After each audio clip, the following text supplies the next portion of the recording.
चलिए, तो ये हम लोगों ने ट्रांसपोज तो एक बार रिकैप हो गया हमारा। तो अभी जो हम लोग देखेंगे वो देखेंगे इसके आगे। The next thing which we are going to do is determinants, very important thing.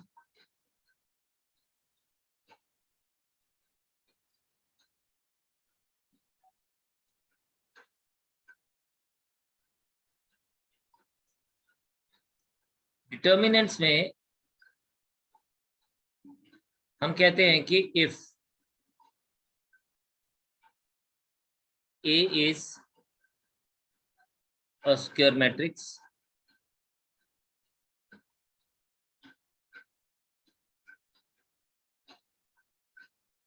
then its matrix का ही डिटर्मिनेंट हम फाइंड आउट करते हैं। तो it's determinant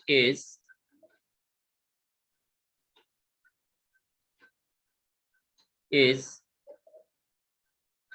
a unique value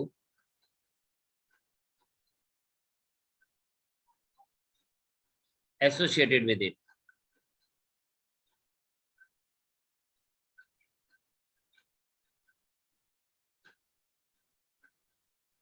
मतलब क्या है कि हमारे पास जो डिटर्मिनेंट है वो एक यूनिक वैल्यू है।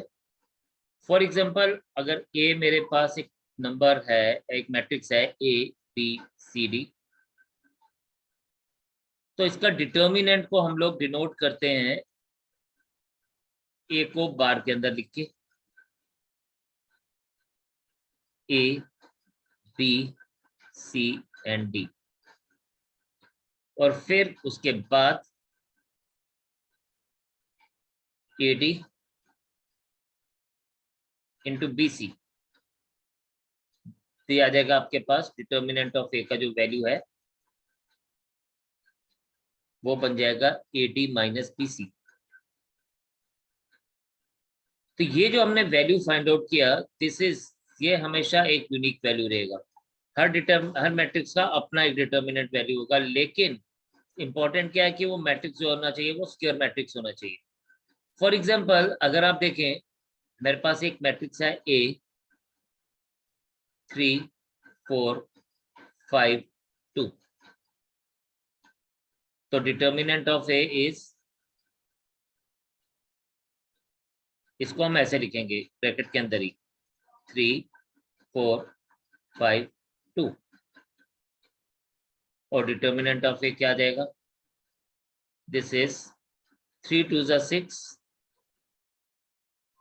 माइनस 20, यानी 3 2 6, पहले आपने इसको लेना है एंड देन उसके बाद आपने इसको लेना है।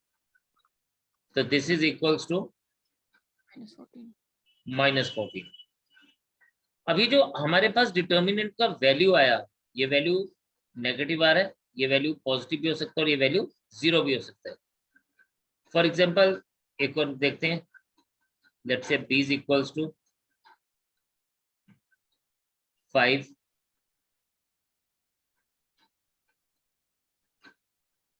8 10 16, determinant of b is equals to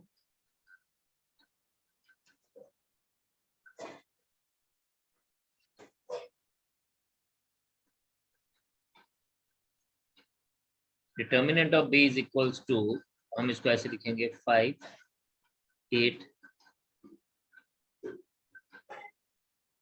and determinant of b is equals to, this is 16 into 5 80, 10 into 8 80, this is 0। तो ये वैल्यूज हमारे पास पॉजिटिव भी हो सकती हैं, ये वैल्यू हमारे पास नेगेटिव भी हो सकती हैं, और ये वैल्यू हमारे पास 0 भी हो सकती है। तो हमारे पास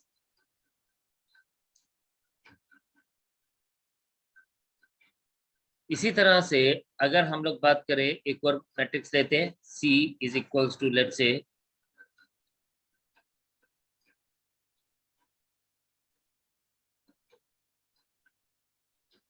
तो this implies that determinant of C is equals to,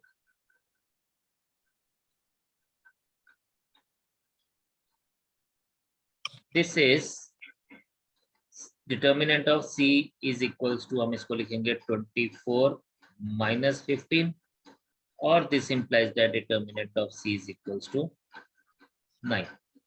तो देखिए हमारे पास एक बार हमारे को वैल्यू नेगेटिव मिली किसी एक डिटर्मिनेंट की, किसी की वैल्यू 0 भी मिली और किसी की वैल्यू में पॉजिटिव भी मिली। तो ये कोई मैटर नहीं करता कि वैल्यू नेगेटिव है पॉजिटिव है, वैल्यू आपको मिलेगी ही मिलेगी। और अगर वैल्यू 0 आती है, इफ डिटर्मिनेंट ऑफ ए कोई मैट्रिक्स है, if determinant of A is 0, then A is called as, जिस मैट्रिक्स की डिटर्मिनेंट वैल्यू 0 होती है उसको हम कहते हैं सिंगुलर मैट्रिक्स। हम उसको कहते हैं सिंगुलर मैट्रिक्स। जिस मैट्रिक्स की वैल्यू 0 होगी उस मैट्रिक्स को हम लोग क्या कहेंगे, we will be naming it as, उसको हम नाम देते हैं कि वो एक सिंगुलर मैट्रिक्स है। ठीक है, तो आपने इसको इस तरह से याद रखना है कि it is a singular matrix. तो आप शाबाश इसको नोट करिए, फिर हम लोग आगे कंटिन्यू करते हैं। नाउ अगर हमारे पास एक 3x3 मैट्रिक्स है, फॉर अ 3x3 मैट्रिक्स,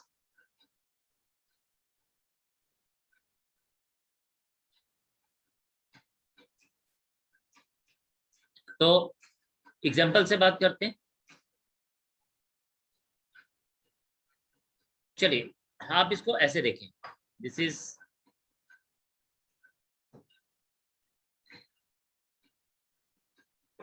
हम एलिमेंट्स दे लेते हैं पहले, A B C D E F G H I. देखें अगर मैं इसको नहीं मैं यूज करूंगा, मैं जस्ट आपको एक चीज बताने वाला हूं। जब हम लोग इस मैट्रिक्स को इस तरह से लिखेंगे तो आपने सबसे पहले क्या करना होता है, आपने सबसे पहले इसको डिटर्मिनेंट ऑफ ए इस तरह से लिखेंगे, यानी 2 लाइंस के अंदर इसको लिखेंगे, A B C D E F G H and I. आपने ना इमेजिन कर लेना है कि इसके साथ साइन प्लस है, ये माइनस है, ये प्लस है, ये माइनस ये प्लस, ऑल्टरनेटली चल रहा है, एक माइनस एक plus, minus plus minus plus. ठीक है, चलिए साथ साथ एक और एग्जांपल भी देखते हैं। फॉर एग्जांपल अगर मेरे पास ए एक मैट्रिक्स दिया मैंने 1 3 2 2 1 4 4 3 1, लेट्स से ये ले लिया, ये मैंने एक मैट्रिक्स लिया A is equals to this. तो अब सबसे पहले इसको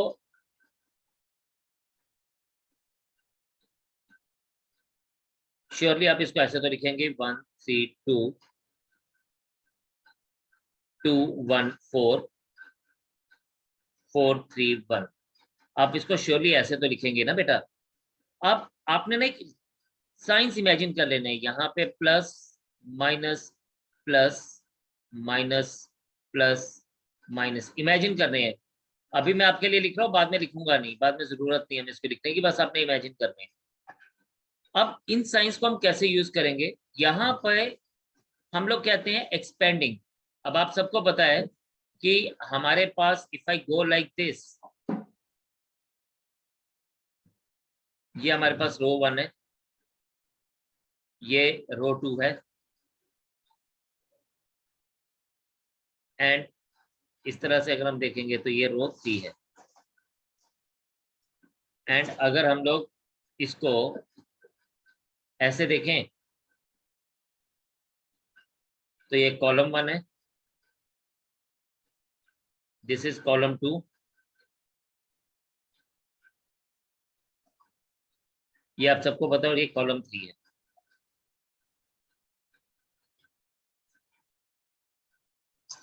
इन तीनों केसेस में अगर हम लोग देखें, R1 R2 R3 और C1 C2 C3 में तीनों केसेस तो देखें तो हम इसमें ना वैल्यू निकालने को बोलते हैं एक्सपेंडिंग। तो हम एक्सपेंड किसी भी रो या किसी भी कॉलम से कर सकते हैं, एक्सपेंडिंग बाय एनी रो और column could be done, any row और कॉलम कुड बी डन। अब इसका मतलब क्या है ये आपने समझना है, ये आपने देखना है कि क्या है ये। ठीक है, यहां पे आप इसको देखें मैम, आप यहां पे इसको देखें कि ये हमारे पास क्या बनने वाला है। तो हमारे पास यहाँ पे क्या बनेगा, एक्सपेंडिंग। अब इसको समझना आपने सबने ध्यान से। मैं अभी ना यहाँ पे एक्सपेंडिंग विद R1 कर रहा हूँ, यानी रो 1 कर रहा हूँ, यानी मैं value of determinant find out कर रहा हूँ by expanding it by R1, row 1। Row 1 is this,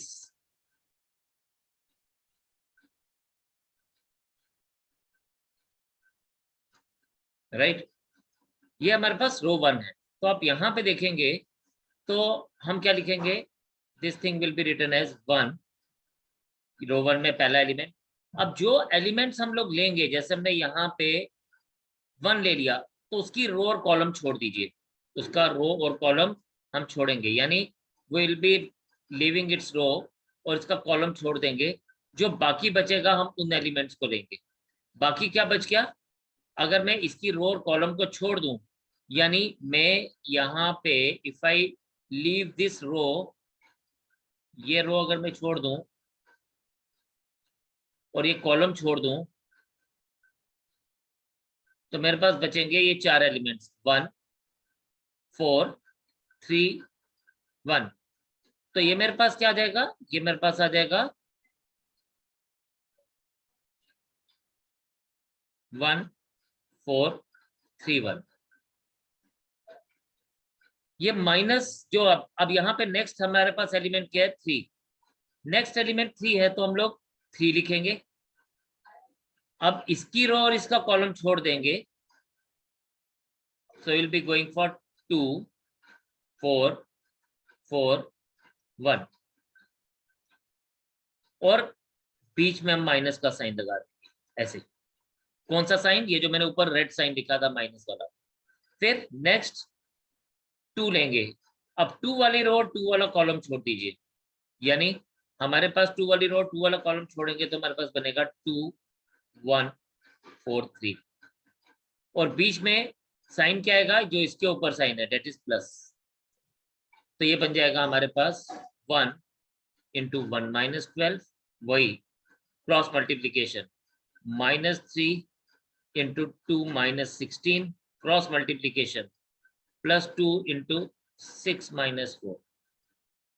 This will be written as 1 into -11, -3 into -14,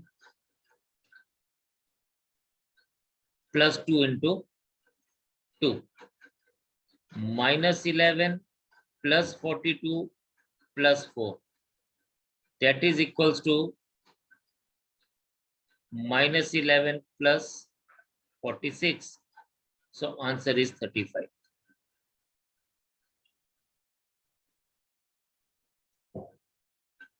अभी आपको इससे शायद पूरा क्लियर नहीं हुआ होगा, मैं एक दोबारा से इसको करके बताता हूँ। आप देखें, मैंने जैसे आपको बताया कि मैं इसको किसी भी रो या किसी भी कॉलम से एक्सपेंड कर सकता हूँ, यानी किसी भी रो या किसी भी कॉलम की मदद से इसकी वैल्यू फाइंड आउट कर सकता हूँ। तो हम लोग किसी एक और कॉलम की बात करेंगे या किसी कॉलम से एक और कॉलम से लेते हैं और फिर हम इसको सॉल्व करते हैं। एक बात आपने हमेशा ध्यान रखनी है, क्योंकि ये वैल्यू यूनिक वैल्यू है, यानी इसका आंसर हमेशा सेम ही रहेगा। ठीक है, इसका आंसर हमेशा सेम रहेगा। तो आप देखें कि फर्दर कैसे कंटिन्यू करना है।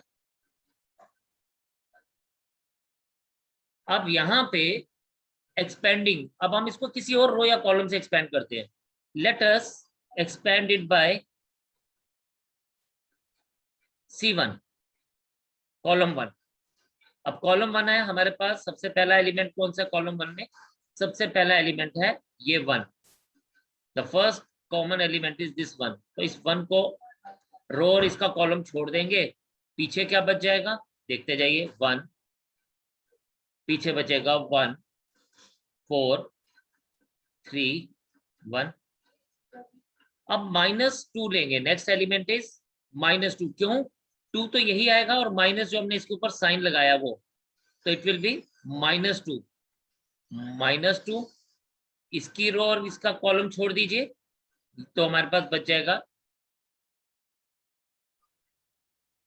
इसका रो और कॉलम छोड़ेंगे तो हमारे पास बचेगा 3 2 3 1।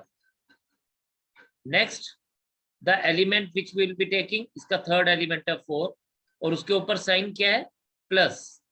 एक बात याद रखना, प्लस साइन में चीजें सेम रहती हैं, माइनस साइन में चीजें उल्टी हो जाती हैं, तो प्लस आगे बताऊंगा एक और एग्जांपल में, तो याद आएगा 3 2 1 4 plus 4 into 3 2 1 4। Now let us do the things. Is equals to 1 into 1 minus 12 minus 2 into 3 minus 6 plus 4 into 12 minus 2। चले 1 into minus 11 minus 2 into minus 3 plus 4 into 10। This is minus 11 plus 6 plus 40.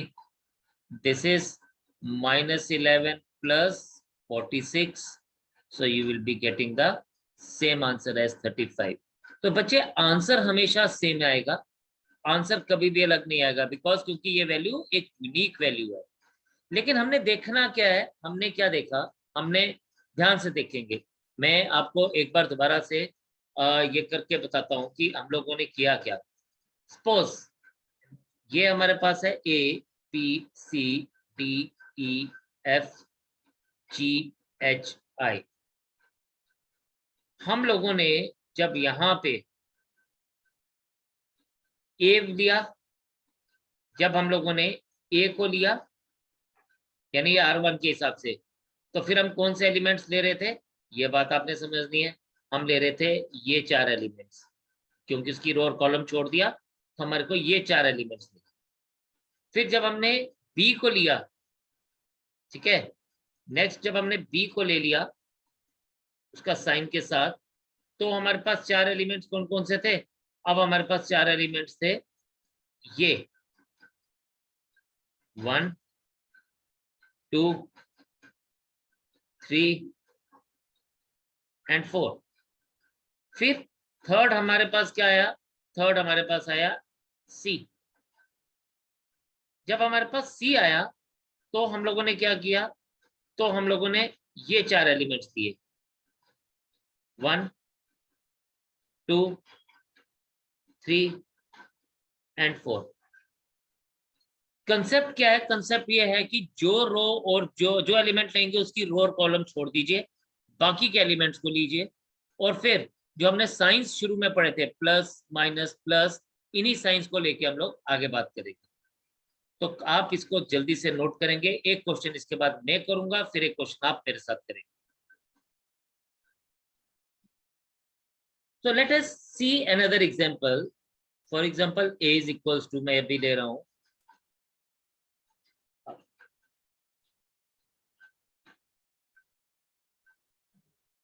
-2 3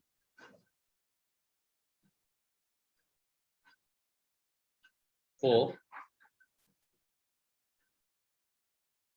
-1 2 5 3 6 1। Determinant of A will be written like, हमारे पास ये आ जाएगा determinant of A is equals to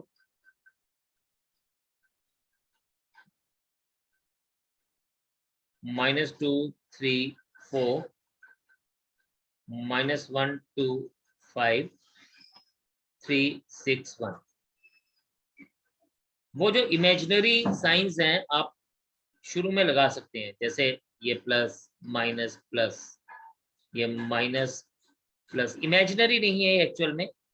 ये इसका कोई कारण है जो हम लोग आगे पढ़ेंगे डेफिनेटली कि ये क्यों आते हैं, लेकिन फिलहाल आपने इसको एज इट इज रखना है। देन आप इसको लिखेंगे दिस इज, हम इसको एक्सपेंड करेंगे,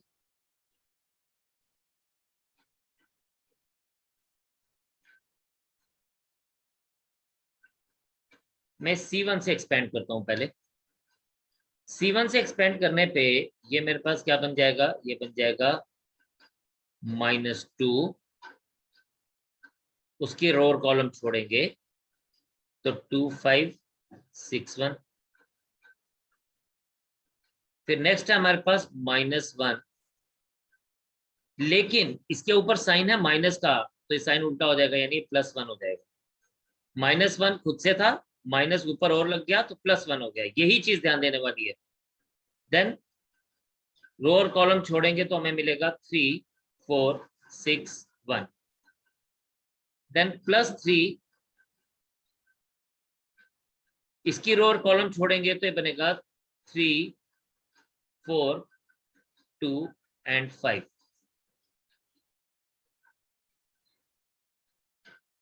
this is equals to -2, 2 - 30 +1 into 3 - 24 +3 into 15 - 8, okay, -2 into -28 +1 into -21 +3 into 7, ये आ जाएगा 56 -21 +21, ये 21 कैंसिल हो जाएगा, so my answer will be 56। तो आंसर मुझे जो मिला वो मिला 56। अगर आप देखें I have got the answer as 56। मैं चेक करता हूं कि क्या मैं किसी और रो से एक्सपेंड करूं तो क्या आंसर मिलता है। तो चलिए इस बार मैं ना इसको एक्सपेंडिंग बाय आर, ये मैंने C1 से किया, मैं इसको एक्सपेंड करता हूं R2 से। मैं किसी भी रो या किसी भी कॉलम से इसको एक्सपेंड कर सकता हूं, तो एक्सपेंडिंग बाय R2। जब मैं एक्सपेंड करता हूं इसको R2 से तो ये क्या बन जाएगा, ये बन जाएगा आपके पास, देखिए -1 है तो माइनस और माइनस पहले +1 हो जाएगा, तो 1 इंटू 3 4 6 1। ये आपको पता है क्यों आया, बिकॉज वो वाली रो और वो वाला कॉलम छोड़ देंगे। देन नेक्स्ट इज 2, 2 के साथ खुद में प्लस है तो ये प्लस ही रहेगा, +2। अब इस केस में हमने ये 2 लिया, विच 2, ये वाला 2, तो आप इसका रो और इसका कॉलम छोड़ दीजिए, आपको क्या मिलेगा पीछे, आपको मिलेगा -2 4 3 एंड 1। फिर +5, प्लस नहीं -5, क्यों, माइनस साइन है ऊपर तो -5। अब आप इसकी रो और कॉलम छोड़ेंगे तो आपको मिलेगा बेटा -2 3, ठीक है, 3 and 6। Let us move further, 1 3 - 24 +2 into -2 -12 -5 into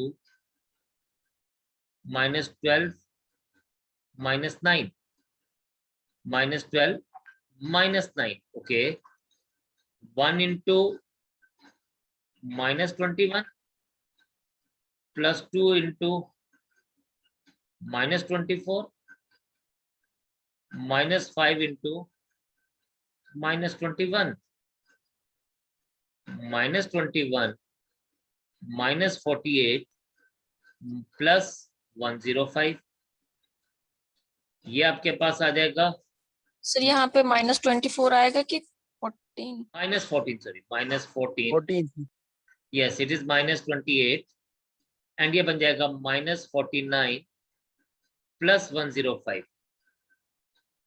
and this is equals to again 56। तो आप देखें हमारे पास हम किसी भी रो या किसी भी कॉलम के साथ लेके चले, एक्सपेंड करें, we will always get the same answer. That is why we say कि ये वैल्यू हमेशा यूनिक रहती है। ठीक है, तो आप इसको नोट करें और फिर मुझे बताएं कि किसी को कोई समझने में प्रॉब्लम है तो। जिस भी रो या जिस भी कॉलम से हम लोग एक्सपेंड करने की कोशिश करेंगे, हमने उसके एलिमेंट्स लेने। तो हमने सबसे पहले क्या लिया, -2 लिया। ठीक है, वी हैव टेकन -2। ये देखिए यहाँ -2 लिया गया। अब -2 वाली रो और कॉलम छोड़ देंगे, यानी हम लोग -2, 3, 4 वाली रो छोड़ देंगे ये, एंड -2, 1, -1, 3 वाली कॉलम छोड़ देंगे। पीछे जो लोग बचेंगे हम उनको लेंगे। पीछे कौन कौन लोग बच गए, 2, 5, 6 एंड 1। तो 2, 5, 6, 1 लिखा गया। फिर नेक्स्ट हमने एलिमेंट लिया -1, लेकिन हम लोग जब बाहर वाले जितने भी एलिमेंट जो भी लिखेंगे उसका साइन भी हमने ध्यान में देना है। -1 के ऊपर में माइनस था तो माइनस माइनस प्लस हुआ तो +1 लिखा। अब इसकी रो और कॉलम छोड़ रहे हैं, इसका रो और इसका कॉलम छोड़ रहे हैं, तो हमें बचा क्या, 3, 4, 6 एंड 1। तो हमें 3, 4, 6 एंड 1 लिख दिया। फिर +3 लिया, +3 के बाद वही सेम चीज, रो और कॉलम छोड़ देंगे तो पीछे बच जाएगा 3, 4, 2 एंड 5। तो इस तरह से हम लोग इनके एलिमेंट्स को लिखेंगे। वंस वी रीच हियर, उसके बाद तो क्रॉस मल्टीप्लीकेशन करेंगे सिर्फ, तो वहां से हम लोगों को वैल्यू निकालना आसान हो जाएगा।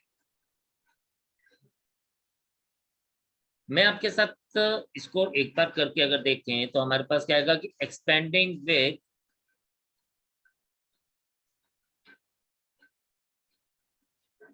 C3 से करता हूं। इस बार सबसे कर रहा हूं ताकि आपको लगे कि वैल्यू हमारे पास सेम आती है। C3 इज, अब C3 मेरे पास कौन सी है, C3 इज दिस, ये 4, 1 एंड 8। इसको आप ध्यान देंगे तो 4 लिख रहा हूं, उसका रो कॉलम छोड़ दूंगा तो 1, 2, 4, 6। फिर -1, -1 क्यों, क्योंकि इधर हम माइनस का साइन लेते हैं ऊपर, यहाँ माइनस आता है तो -1। उसका रो और कॉलम छोड़ेंगे तो 2, 3, 4, 6 +8, 2, 3, 1, 2। ये आपके पास बन जाएगा 4 × 6 -8, -1 × 12 -12 +8 × 4 -3।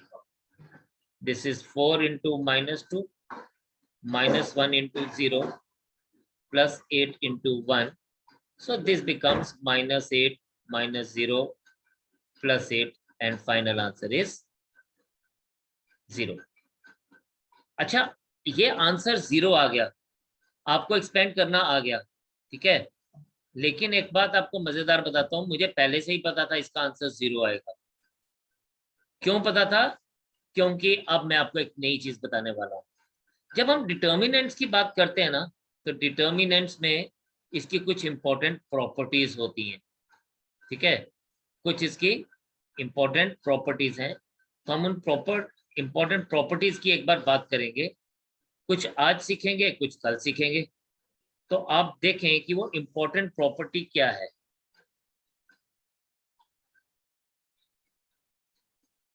तो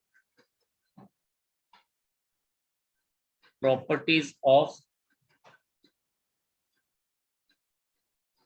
सबसे पहले जो प्रॉपर्टी है ना, इसी के ऊपर बात करेंगे, जिसकी वजह से मुझे पता चला कि ये आंसर 0 क्यों आएगा।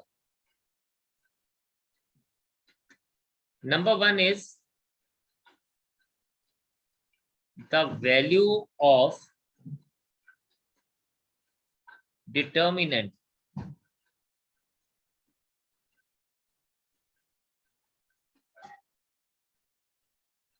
is always 0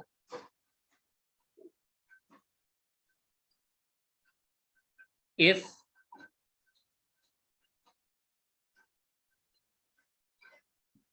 any two rows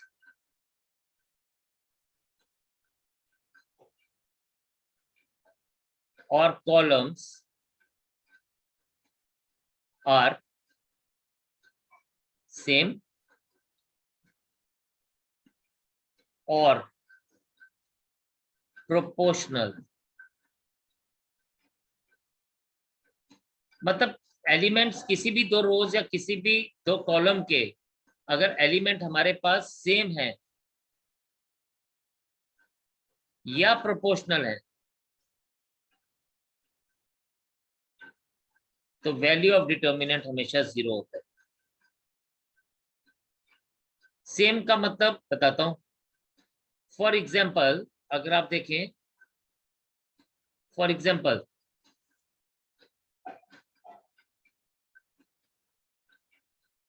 मेरे पास एक मैट्रिक्स है या एक डिटर्मिनेंट है A is equals to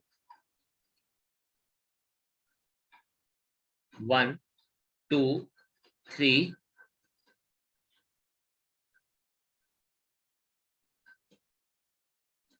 4 2 3 and 1 2 3।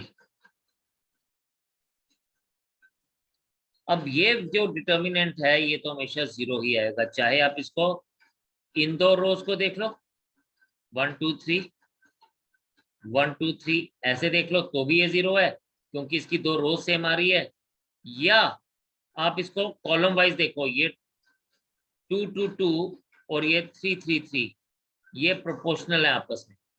Proportional का मतलब क्या है कि किसी भी दो रोज या किसी भी दो कॉलम्स के एलिमेंट्स की जो एलिमेंट्स की रेशियो है वो सेम है। जैसे आप यहाँ पे देखें, मैं आपसे क्या बताना चाह रहा हूं, इनका एलिमेंट और इसके एलिमेंट की रेशियो देखेंगे 2:4 इज सेम एज। प्रोपोर्शनल क्या होता है कि उनकी रेशियो सेम है 3/6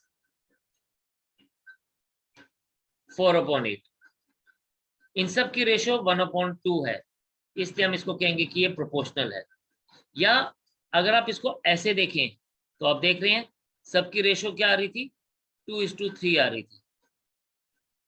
अगर ये एलिमेंट्स या एलिमेंट सेम है या एलिमेंट्स प्रोपोर्शनल है तो हमारे पास वैल्यू ऑफ डिटर्मिनेंट हमेशा 0 आएगा। तो आपने देखा यहाँ पे आपके पास 2 3 4 की वैल्यूज जो थी वो 4 6 8 के साथ प्रोपोर्शनल थी। 2 2 4 3 2 6 4 2 8 था, और यहाँ पे हमने देखा कि दो रोज सेम थी। एक और बात करते हैं, फॉर एग्जाम्पल 3 4 3 5 7 5 4 6 4। तो आप देख सकते हैं यहाँ पे मैंने जान के लिखा जस्ट आपको समझाने के लिए, इसका कॉलम 1 और कॉलम 3 एग्जैक्टली सेम है, और जब कॉलम 1 और कॉलम 3 एग्जैक्टली सेम है तो हम लोग डायरेक्टली खुद से बोल सकते हैं कि यार determinant of C will be equals to 0। तो ये प्रॉपर्टी की वजह से हम लोग आंसर एकदम से देख के भी बता सकते हैं।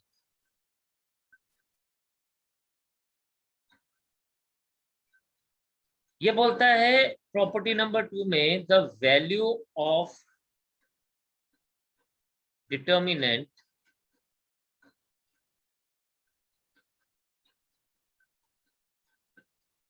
is always 0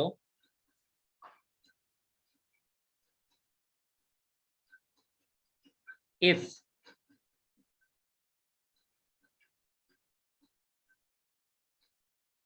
any one row or column is made up of zeros.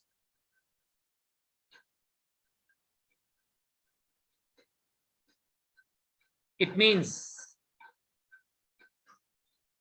If I take 2, 0, 3, 4, 0, 3, 5, 0, 7, तो आपने देखा यहां पे मैं इसको डायरेक्टली बोल सकता हूं कि determinant of A is equals to 0 because the reason is C2 is made up of 0. C2 is made up of zeros. Now what is C2?